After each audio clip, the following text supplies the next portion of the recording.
Le Monkey Man de Dev Patel souhaite assouvir sa vengeance. A-t-il réussi à atteindre son objectif? Et surtout, a-t-il réussi à faire tomber la mafia indienne? Eh bien, je vais répondre à toutes ces questions dans cette vidéo bien expliquée de Monkey Man qui est sortie au cinéma. Et il y a beaucoup de choses à dire. Donc, je suis Ludo du Ludoverse. Est-ce que Dev Patel, ou le personnage qu'il interprète, a survécu à la fin du film? A-t-il réussi à éliminer tous ses ennemis? Eh bien, je vais répondre à toutes ces questions. On est parti pour l'univers de Monkey Man. C'est parti. Le petit contexte par rapport au film.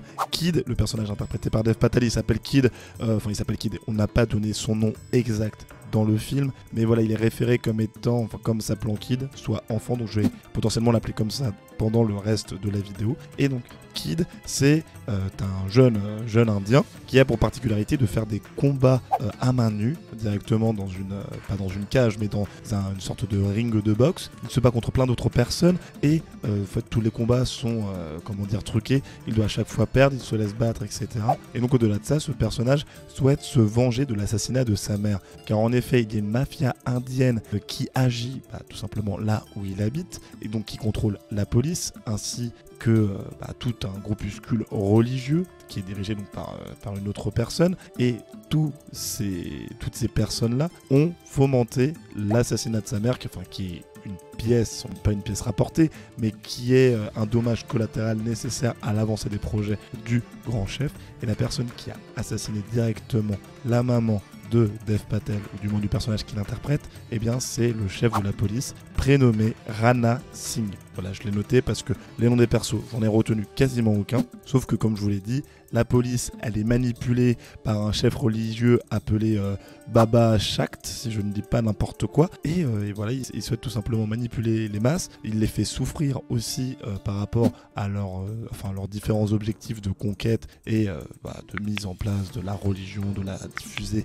etc., ou du moins de s'en servir pour mener à bien leur plan maléfique. Le maître religieux a d'ailleurs tellement d'influence, le Baba Shakt a tellement d'influence qu'il peut avoir un poids énorme sur les élections politique, et au cours du film il veut tout simplement mettre en place un représentant qui est totalement assouvi, soumis à tout son pouvoir. Pour lutter donc, le Monkey Man va chercher à éliminer le chef de la police. Pour ce faire, il va rentrer dans un hôtel qu'il fréquente régulièrement, une sorte d'hôtel, bar, boîte, cuisine, etc.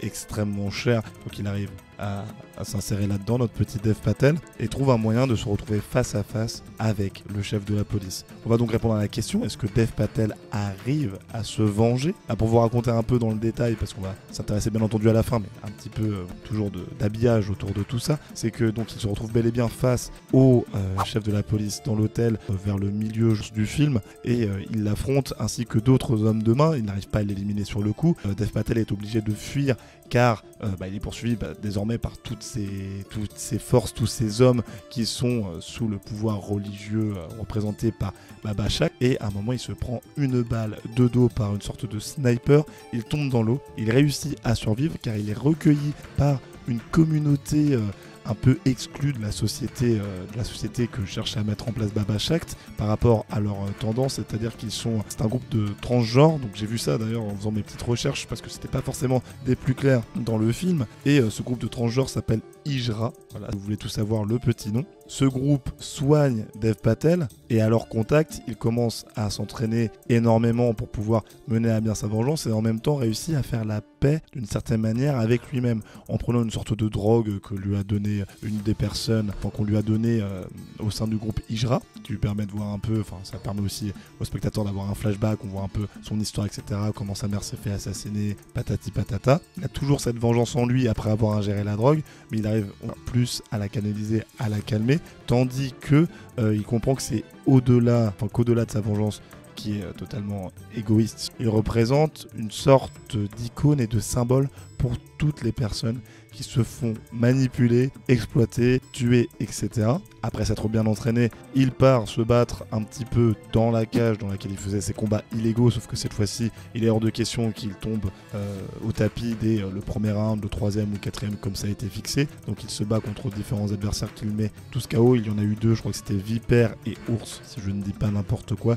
Vipère, il le met KO en un seul coup, tandis que Ours, là, un gars qui mesure plus de 2-3 mètres, il l'affronte, il arrive à trouver les points faibles, boum boum, le gars est au sol, il devient une star totalement reconnue au sein de cet endroit où il y a les combats. Et après tout ça, donc il a accumulé de l'argent, il l'a donné à la communauté Hijra, pour X raison, peu importe, c'est pas des plus importants, et il décide de se rendre dans l'hôtel dans lequel se réunit effectivement le chef de la police ainsi que le représentant religieux et la personne qu'il veut mettre en place dans le cadre de la politique, enfin de tout ce monde politique, voilà, pour qu'il soit dirigeant ou je ne sais quoi. Dev Patel y va pour faire un total massacre, pour défoncer tout le monde, pour tuer tout le monde, utilisons les bons termes. Il est affublé d'un costard totalement noir, un peu à la John Wick, qui est une grosse inspiration pour le film, ainsi que le masque de singe, donc qui représente le Monkey Man, une sorte de masque même de gorille, qu'il a blanchi pour l'occasion. Il le met juste au début avant de rentrer dans l'hôtel, il enlève le masque et là il commence à taper les gens qui sont en bas de l'hôtel.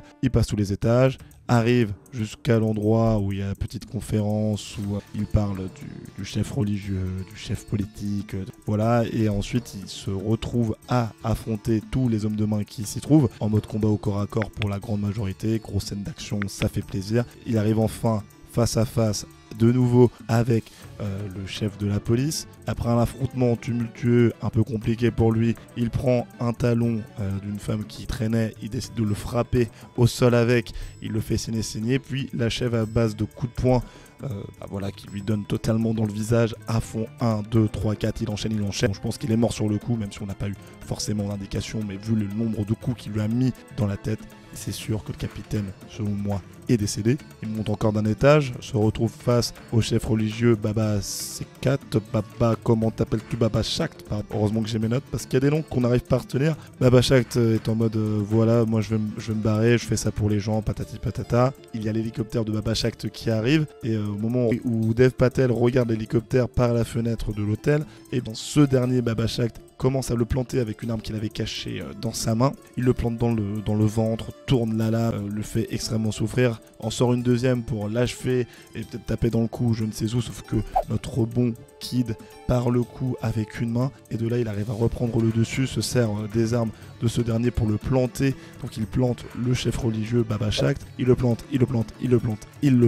le mec le supplie de l'épargner parce qu'il a un rôle plus important par rapport à la communauté indienne, etc. Parce que lui il en a rien à faire et il le tue sur place. Sauf que le bon Monkey Man a subi quand même énormément de coups et s'effondre suite à tout cet affrontement et à cet affrontement final avec Baba Shakt. Donc la question à laquelle il faut répondre bien sûr, est-ce que le Monkey Man survit à la fin du film? Eh bien, pour tout vous dire, on ne le sait pas. C'est-à-dire que le dernier plan où on voit le personnage de Kid encore en forme, c'est au moment où il a tué tout le monde et il s'effondre et ensuite on ne le voit pas en fait au sol, il a le regard vide, s'il est mort, etc.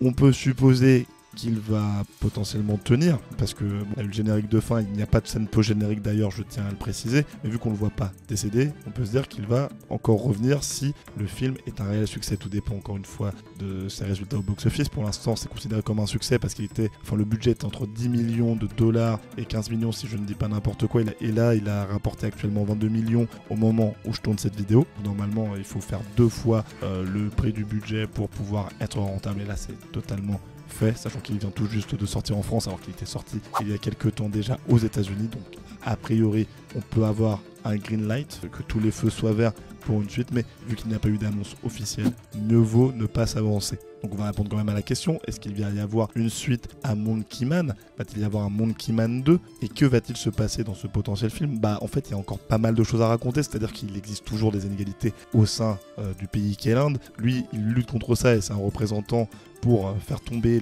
les gros ripoux qui existent. Si il survit, et je pense qu'il va survivre, encore une fois, le personnage de Dev Patel, eh bien il ira peut-être se taper avec d'autres grands chefs de la mafia, d'autres chefs religieux qui manipulent les masses, parce que je pense que Baba Shakt, ce n'était pas le seul chef qui dominait, donc il doit y en avoir d'autres. Il y a encore le représentant politique qui est encore en vie, donc à voir si il va filer droit ou il va décider de continuer à diffuser les idées de Baba Shakt, parce que je pense qu'il aura dû en communiquer pas mal, donc il y a ça à régler. Et il faut aussi qu'il arrive à aider les minorités d'une certaine manière en se battant contre leurs oppresseurs, peut-être à plus petite échelle, notamment il reste encore la police. Il y a plein de strates à développer, et puis il y a toujours plein de choses à raconter, même tout le délire autour de cette légende Hanuman, je ne sais plus c'est quoi exactement le nom, mais un dieu singe auquel se réfère le Monkey Man. Donc il y a peut-être d'autres choses à explorer à ce niveau-là, peut-être un côté fantastique à mettre en avant. que sais-je, mais voilà, il y a plein d'autres choses à raconter et les possibilités sont phénoménales. Donc dites-moi dans les commentaires si vous avez quelques théories par rapport à tout ça, je les lirai avec grand plaisir. Et pour rester toujours dans cette vibe un peu John Wick, j'avais fait une vidéo à l'époque qui expliquait la création du film d'action ultime, donc la vidéo est juste là. Et si tu veux toujours rester dans cette dynamique un peu simiesque, eh bien j'ai fait la vidéo sur le Scar King expliqué, qui est le grand méchant du film Godzilla X Kong. Va voir ça. C'était Ludo du Ludoverse, à la prochaine, salut!